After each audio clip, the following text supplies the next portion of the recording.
Gracias. Muy buenas tardes, amigas y amigos. Señor ingeniero Eugenio Hernández Flores, gobernador del estado de Tamaulipas, muchas gracias por sus palabras. Señor licenciado Rodrigo Medina de la Cruz, gobernador del estado de Nuevo León. Profesor Humberto Moreira Valdés, gobernador del estado de Coahuila. Señoras y señores legisladores federales aquí presentes, señoras y señores presidentes municipales de los municipios afectados, señoras y señores servidores públicos de la Federación, señoras y señores de los medios de comunicación, amigas y amigos.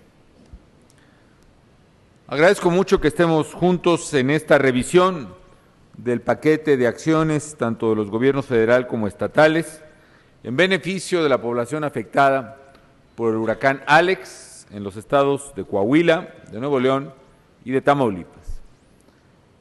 Este paquete se suma a las medidas que se han aplicado ya de manera inmediata para atender la emergencia, muchas de ellas ya no solo aplicadas, sino también anunciadas o anticipadas desde la semana pasada. El objetivo que todos tenemos, que compartimos, es el de dar una respuesta integral para mitigar los efectos de esta desgracia natural y entrar ya de lleno a la etapa de reconstrucción que es tan necesaria. Alex ha sido, como se ha mencionado aquí, amigas y amigos, uno de los huracanes más destructivos que se tenga registro en el noreste del país. Como bien ha dicho el gobernador Medina, se tomaba como referencia durante décadas los efectos del huracán Gilberto, su paso precisamente por la zona metropolitana de Monterrey, pero si se considera que tan solo por la cantidad de agua, en el mismo lapso de tiempo, el huracán Alex trajo ya el triple de agua a esa zona, incluso ya degradado a tormenta tropical, podemos darnos una idea de la magnitud del impacto que tuvo este fenómeno natural. Las lluvias torrenciales que todos contemplamos a través de los medios de comunicación, el desbordamiento de los ríos, las inundaciones que provocaron daños graves a viviendas, a escuelas, a redes de agua potable, a la red de electricidad y drenaje, a los sistemas de comunicaciones, a las vialidades, a las carreteras, a los puentes, a las vías de ferrocarril, a la agricultura y la ganadería, al comercio, al aparato productivo, al comercio internacional hacia Estados Unidos, en fin, fue un fenómeno que impactó severamente a nuestra sociedad y que reclama, como también se ha dicho aquí, la atención unida y el esfuerzo de todos, más allá de particularidades y diferencias de carácter político o de cualquier otra índole.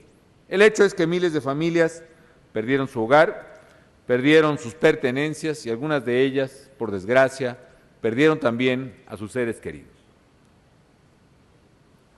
Así pues, coahuilenses, nuevoleoneses y tamaulipecos han vivido días de angustia y de sufrimiento.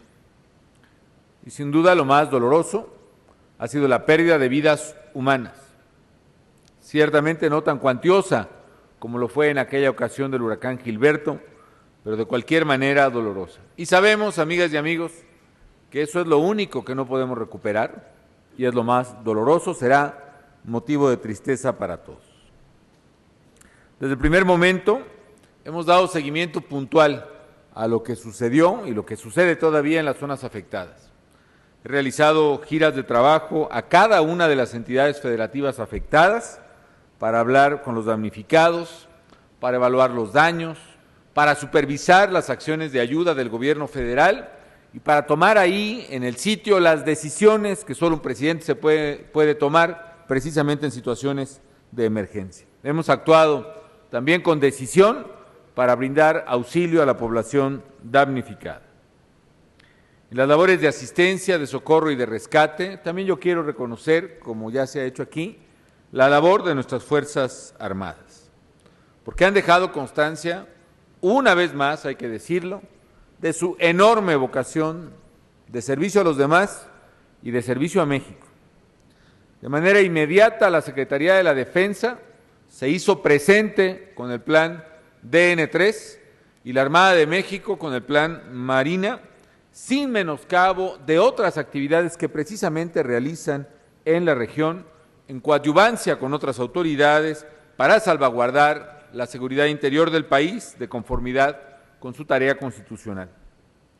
En conjunto, cerca de 3,000 soldados y marinos rescataron a casi 13,000 personas, elaboraron, repartieron alrededor de 135,000 raciones de comida, distribuyeron ayuda humanitaria y apoyaron físicamente las labores de limpieza y de vigilancia en beneficio de 33,000 familias. Fueron los soldados y los marinos los que estuvieron ahí limpiando, sacando los muebles que se habían dañado, limpiando de lodo las viviendas y las calles, ayudando a las familias, trasladándolos a los albergues, dándoles de comer en muchos de ellos, etc.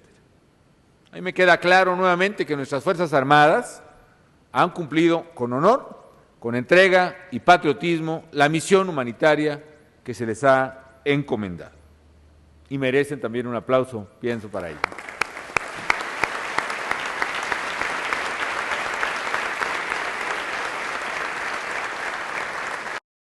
Para auxiliar a la población afectada, también se ha actuado con oportunidad para contribuir a algo muy importante en situaciones de desastre, que es garantizar el orden y la seguridad, restablecer la prestación de los servicios básicos y prevenir cualquier brote infeccioso. Aquí es de llamar la atención también algo que ya es recurrente cuando se presenta una desgracia natural, que es la labor de los trabajadores de la Comisión Federal de Electricidad, que incluso todavía en medio de la tormenta y con riesgo de su propia vida, se abocan generosamente a restablecer el servicio eléctrico de inmediato y con ello también muchas veces el servicio de suministro de agua potable que depende precisamente de la red de bombeo de los suministros urbanos. Para enfrentar los gastos más urgentes en estos estados, yo quisiera comentarles que en otras ocasiones al inicio del gobierno recuerdo que los gastos del Fonden principalmente, dado que quedó sujeto a una serie de desconfianzas y reglamentaciones, pues tardan generalmente meses y en algunos casos hasta años en proveerse y en hacerse llegar precisamente a las obras o a las acciones que lo requieren. Déjenme decirles que ahora, merced a algunos cambios regulatorios que se han hecho, para enfrentar lo inmediato que es auxiliar a la población civil, para enfrentar el tema de albergues y suministro de los primeros gastos, en los que son los gastos más urgentes, digamos, en la tragedia, en los 3 estados, el Fonden, el Fondo de Desastres Naturales, había liberado hasta ayer más de 900 millones de pesos, algo inédito. Y quiero insistir en algo muy importante. No es todo lo que apoya el Fonden, son apenas los apoyos parciales, los apoyos iniciales para enfrentar con mayor agilidad los primeros momentos del desastre natural. Es evidente que estos recursos se tendrán que multiplicar en los próximos días, pero particularmente, amigas y amigos, a partir de que concluya la evaluación de daños que se está realizando en todos los municipios declarados en situación de desastre, en Coahuila, Nuevo León y Tamaulipas. Como ya bien ha dicho el secretario de Hacienda, y este es un punto muy importante, sabemos que el Fondo Nacional de Desastres, el Fonden, tiene finalmente una aportación presupuestal limitada, un poco más de 3,000 millones de pesos, que en opinión de la Secretaría, que probablemente se verá rebasada tan solo por las consecuencias del huracán Alex.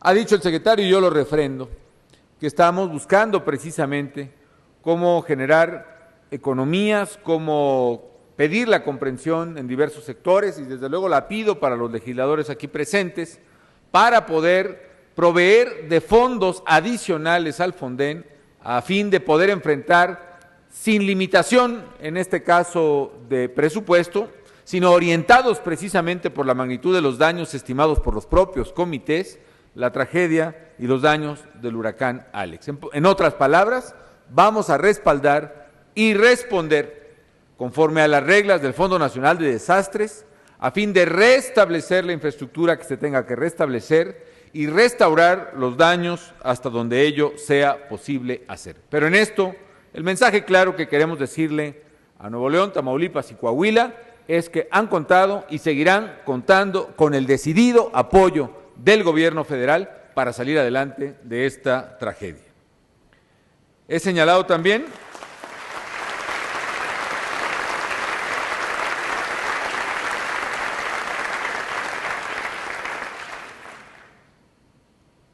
que tenemos la firme voluntad política de trabajar con todos. La voluntad política de mi gobierno es de trabajar codo con los gobiernos estatales de Nuevo León, Coahuila y Tamaulipas, con las autoridades municipales y con los habitantes de la región para que las zonas afectadas vuelvan a la normalidad lo más rápidamente posible.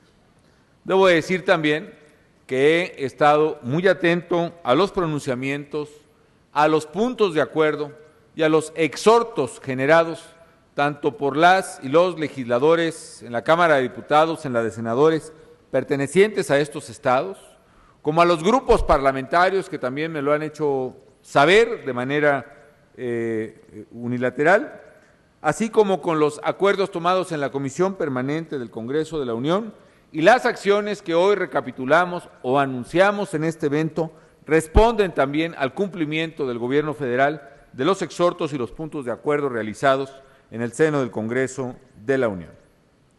El compromiso colectivo, no solo del Gobierno federal, sino de los distintos poderes y órdenes de gobierno, estoy seguro, el compromiso colectivo es no solo recuperar y resarcir las pérdidas materiales, sino dejar las cosas mejor que antes y tomar aquellas decisiones que deben de tomarse para evitar que se sigan repitiendo tragedias similares.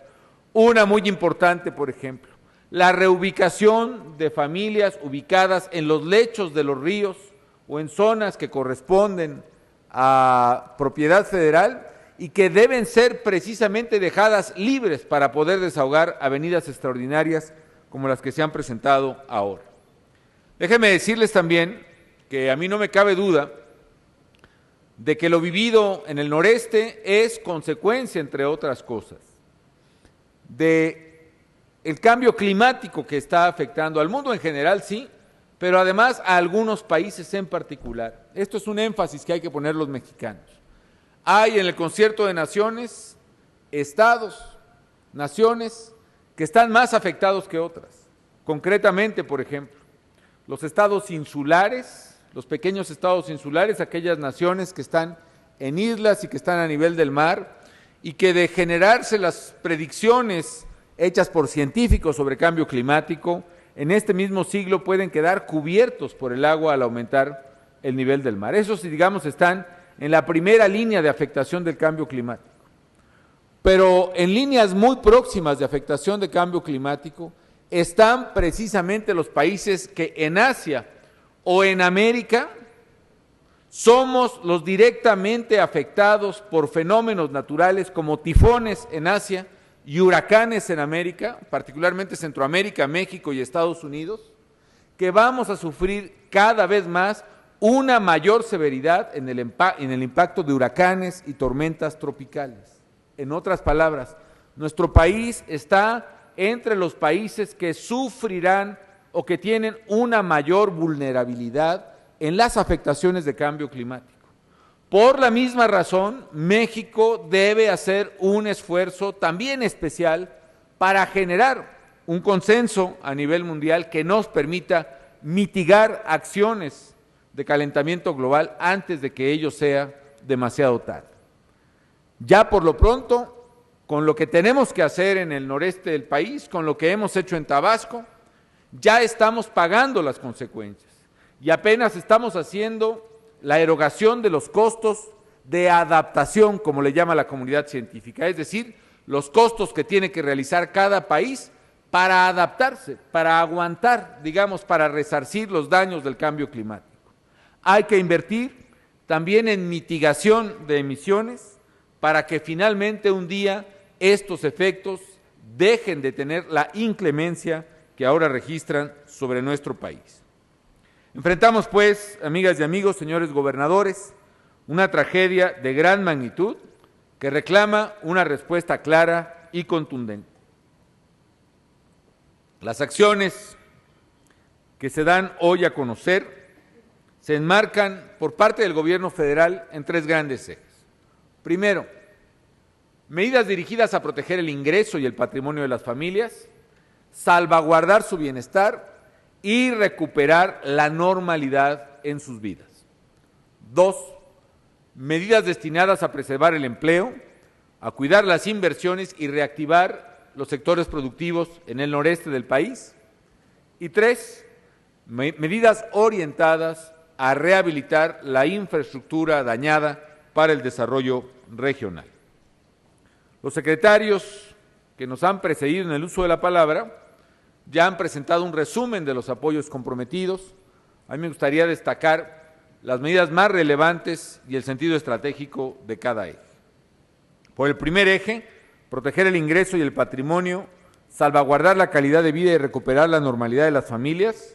Las medidas que se han tomado son las siguientes. Primero, una vez realizada la evaluación de daños, se apoyará en la reparación, reconstrucción y reubicación de alrededor de 20,000 viviendas dañadas. Aquí el apoyo va a ser múltiple, va a ser desde el resarcimiento de daños menores en vivienda, generalmente el lodo que entra a las casas, la necesidad de volverlas a pintar y de hacer algunas reparaciones, con apoyos más o menos de 5,500 pesos por vivienda, hasta reparaciones mayores o daños totales con apoyos cercanos, en algunos casos a los 100,000 pesos, más aquellas acciones o programas de vivienda del gobierno federal, como por ejemplo las que van por cuenta de FONAPO o de la CONAVI, que nos permiten precisamente apoyar a los damnificados en conjunto con las acciones de los gobiernos estatales.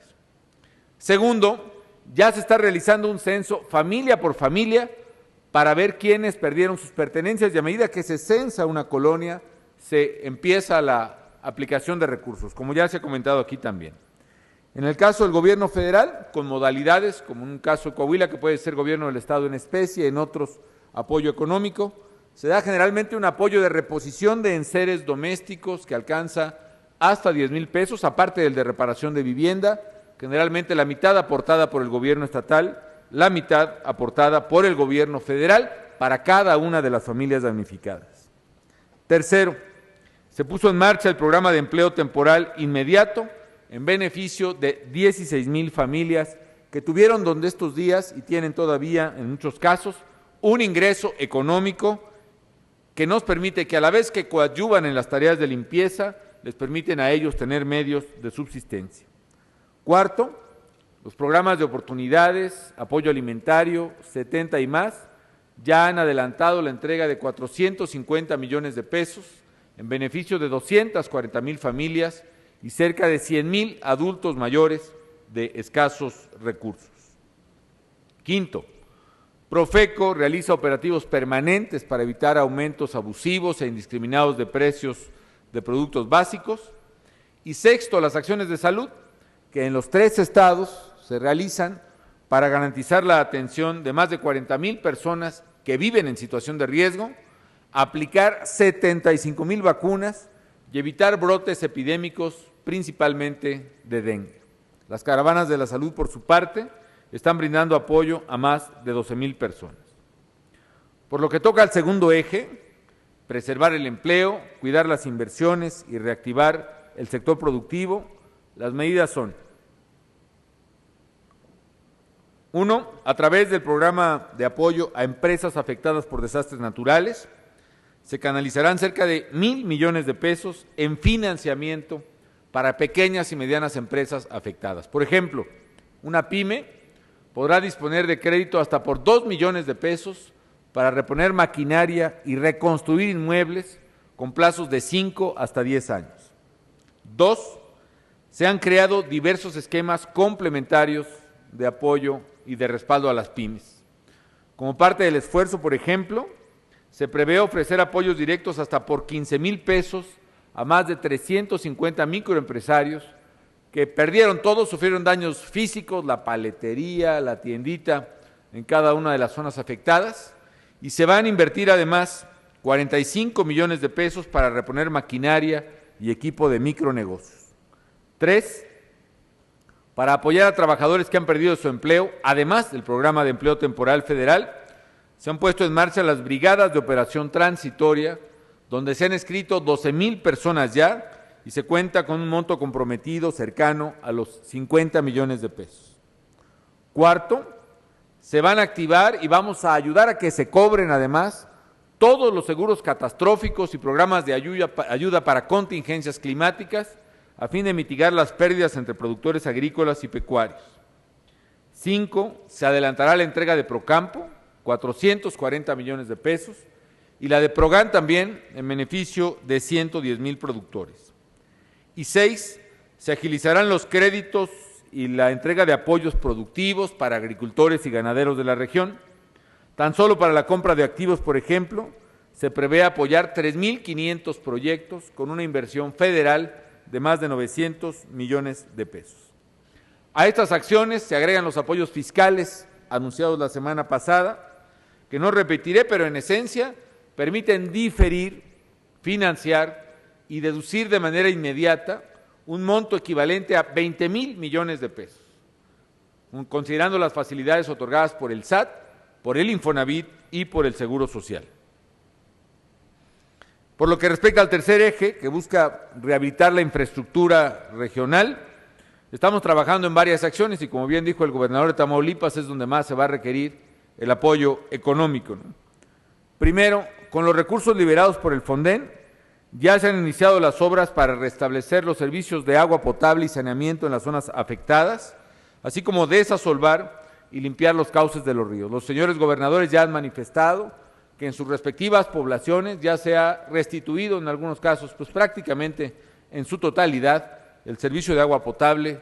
Qué bueno que así sea.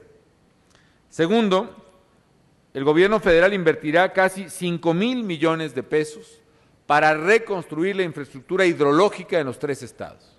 Por ejemplo, tan solo para restituir el cauce del río Santa Catarina en Nuevo León, que atraviesa Monterrey, se van a destinar más de 3,300 millones de pesos.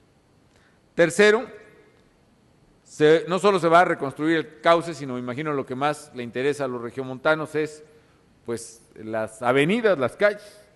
Se van a reconstruir, además del gasto que tendrá que hacer con agua sobre el cauce del río, se van a reconstruir de inmediato las avenidas Morones Prieto y Constitución en la ciudad de Monterrey y se realizarán estudios para modificar su trazo en algunos puntos a fin de evitar que pasen por dentro del cauce del río Santa Catarina. Para ello ya se tiene previsto una inversión inicial prácticamente de 500 millones de pesos. Cuarto, se han agilizado los trabajos de limpieza y de reparación de puentes, carreteras y autopistas, como Saltillo-Monterrey, Ciudad Victoria-Monterrey y Monterrey-Nuevo Laredo, que es vital para la economía del país. Así también, las vías férreas en las 3 zonas, en los 3 estados dañados. Quinto, ayer comentaba yo y reitero que el gobierno federal utilizará todos los recursos a su alcance para garantizar el inicio oportuno del ciclo escolar 2010-2011 en estas zonas. Habremos de reparar, junto con los gobiernos locales y con la sociedad, las casi 1,600 escuelas de educación básica que tuvieron algún tipo de daño. El gobierno federal, pues, amigas y amigos, apoya con hechos a quienes más lo necesitan. Con estas medidas ratificamos nuestro compromiso con el desarrollo humano, social y económico de Coahuila, de Nuevo León y de Tamaulipas. Sabemos que miles de familias del noreste del país tienen temor de ver frustradas sus posibilidades de salir adelante y no consentiremos en que ello ocurra. Estaremos con esas familias apoyándolas y ayudándolas. Señoras y señores, señores gobernadores, señores legisladores, vivimos tiempos de desafío, pero por lo mismo son también tiempos de unidad, de solidaridad y de corresponsabilidad para superar los retos que nos han tocado. La reconstrucción de las zonas afectadas, como otros problemas y desafíos que enfrentamos, nos convoca a todos y nos compromete a todos. Es una causa que está por encima de colores partidistas, de ideologías o de coyunturas políticas. Es una tarea que no admite indecisiones ni regateos. Cada quien tiene un papel importante que realizar. Los mexicanos somos un pueblo solidario, humanista y generoso. Hoy es indispensable que honremos esa tradición y ayudemos a los afectados por el huracán. Reitero el llamado a la sociedad a que precisamente genere un espíritu de colaboración y construcción que nos permita no solo reconstruir la infraestructura dañada, sino también reconstruir un ánimo y un espíritu de unidad en la sociedad que tanto necesita México. Agradezco, por cierto, a la Cruz Roja Mexicana, que junto con el DIF nacional y estatales tuvo un acopio de más de 2.500 toneladas de víveres y ayuda a las zonas afectadas, y desde luego a todas las dependencias y entidades, a la sociedad civil, a los donantes que ya han sido mencionados y que con su generosidad están contribuyendo a reconstruir los daños del huracán Alex. El gobierno federal seguirá actuando con determinación para ofrecer soluciones responsables, soluciones sensibles a problemas reales, porque nuestro compromiso es seguir avanzando en la transformación de México y sé que juntos lo vamos a lograr. Muchísimas gracias por su presencia.